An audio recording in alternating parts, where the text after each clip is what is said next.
I've been doing this work for more than 25 years. We started this company because we believe that if ABA is done well, consistently, and by people who care, the results can drive real progress for real kids and their families. Anytime an organization brings in outside professionals to collaborate is a great thing. And I think being here at this conference as a social worker allows me to interact with clinicians and various staff members to grow their perspective on how to assist and support not only the child that they work with, but the family that they work with, and then the communities that these families navigate on a daily basis. This is applied behavior analysis. Applied means that we're taking these behavioral principles and procedures and we're applying them to the challenges of humans. We're trying to improve the quality of their lives. So I think the one big thing I've changed is the level of expectations I set for my kids now. John and Shala showed me how doing things that are just dipping their toe into water is not allowing them to reach their full potential.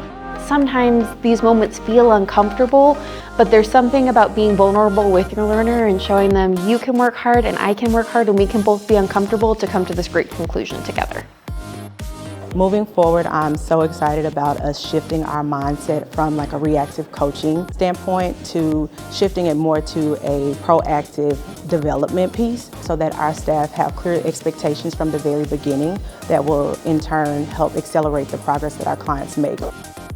The strategies that have worked for me are like building that trust, building that connection with the clients, as well as being collaborative with the team that we have, and as well as involving our families and being family focused.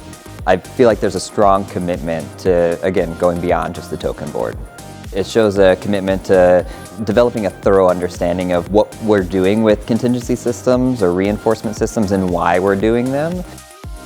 People have to really focus on what it takes to create targets and skills ultimately that are going to have everyday utility in an individual's life, to have a sense, and in some cases it's a little bit of a subjective sense, of what I'm working on and how it at some point directly connects to something that's going to be maintained in the natural environment, and that it's going to have a beneficial and enriching effect.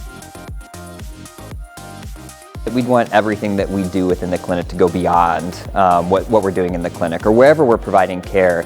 We want to develop skills that are going to be used outside of the clinic. And that's the same for reinforcement. Looking at the contingencies that are in place in the environments that our clients are likely to find themselves in and actively programming towards whatever those contingencies are. That helps us move from like what's motivating the learner right now to what's going to motivate the learner in the environments they're going to find themselves in. So the industry is going through a lot of change right now, but behavioral innovations is really set up to be a leader during this period of change. So what does that mean? That means we hold ourselves to a very high standard when it comes to the care we're delivering. For the last 26 years, we've always kept kids at the front of what we do. We're not going to prescribe something the child doesn't need. We work closely with the families to make sure they're ready to support and advocate for their child. So ACE is really that time we come together every year to recommit to those clinical values. And we make sure that everybody feels they have the skills they need to be able to go back to the centers, make sure every family is successful and each child is able to reach their full potential.